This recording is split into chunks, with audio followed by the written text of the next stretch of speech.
Hello everyone, I'm Shouvik Roy from CCIZR Kolkata.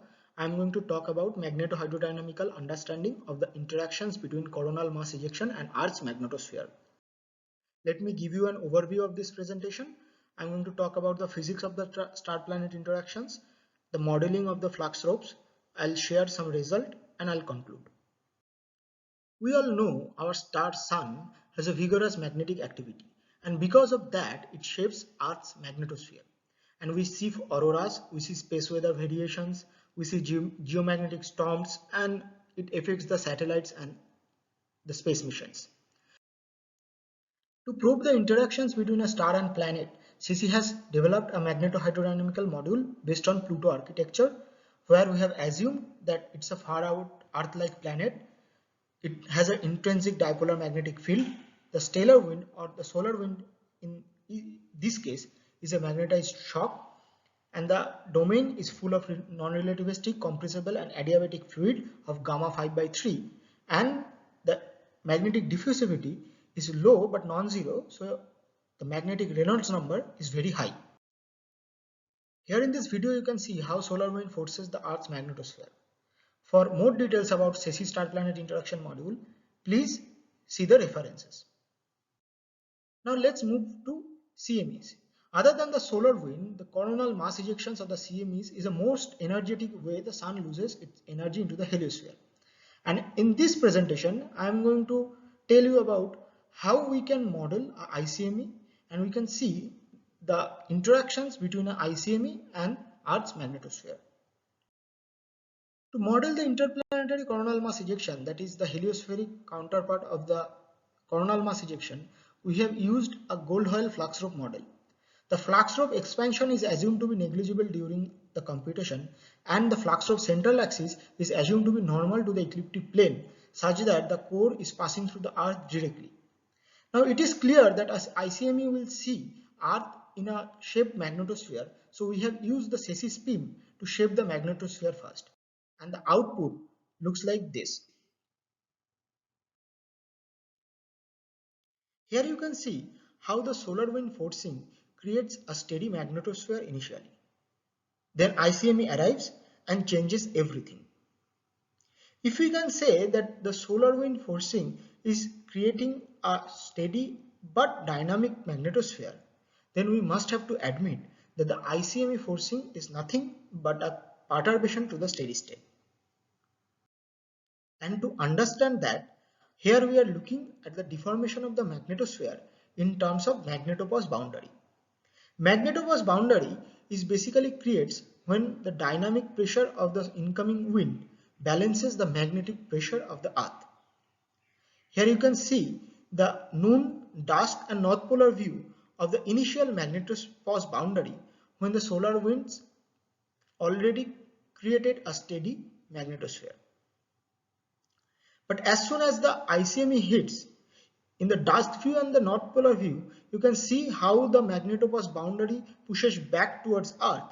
And in the noon view, you can see how the magnetopause boundary shapes with respect to the magnetic field orientation of the ICME.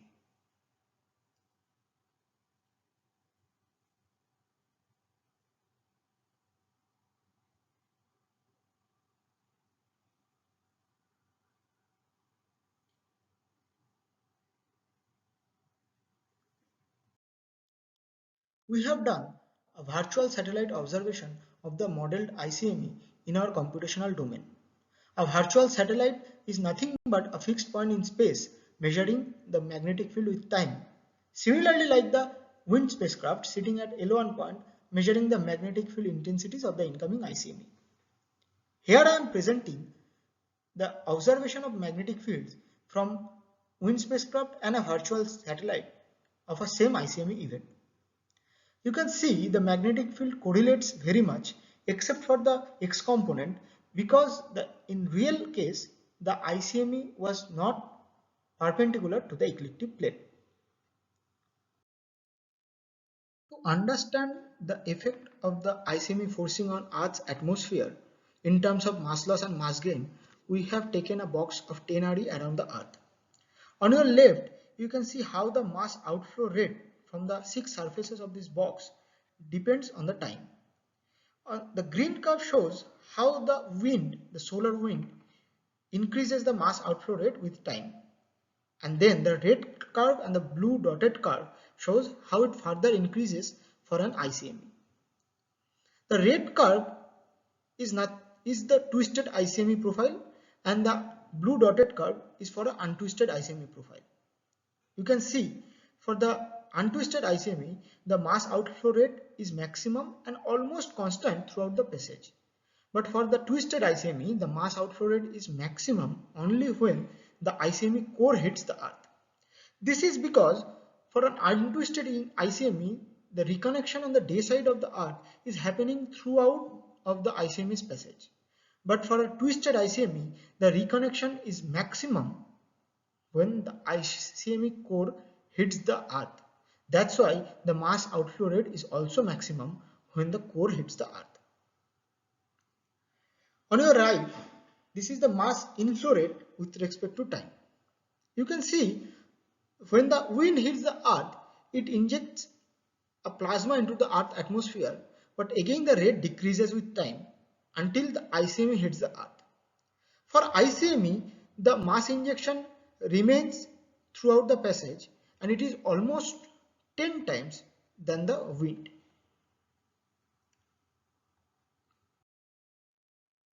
One of the key features to estimate the geoeffectiveness of an ICME is the measurement of DST index.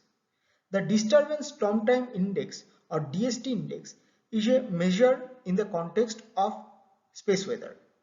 A negative DST value means that Earth magnetic field is weakened.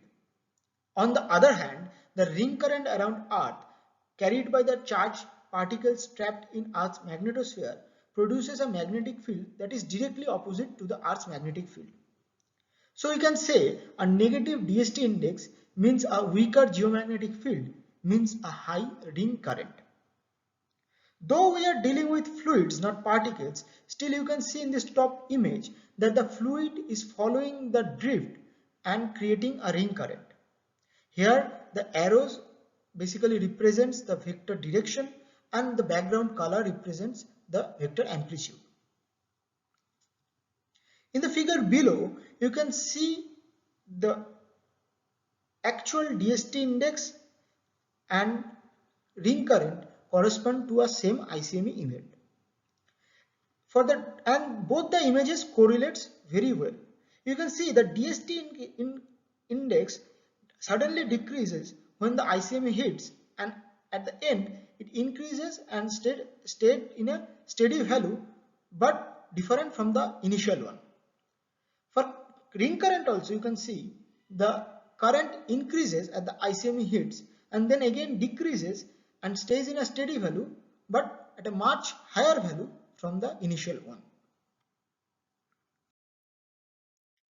To understand the impact of the helicity of an ICME into Earth's magnetosphere, we have plotted the line profile of the current helicity density J dot B by B square along the x-line, where Earth is situated at x is equals to 0. During the solar wind forcing, we have seen the current helicity density remaining 0 all over the x-line, but as long as the ICME hits the Earth, we have seen that there is helicity injection into the magnetotail because of the ICME.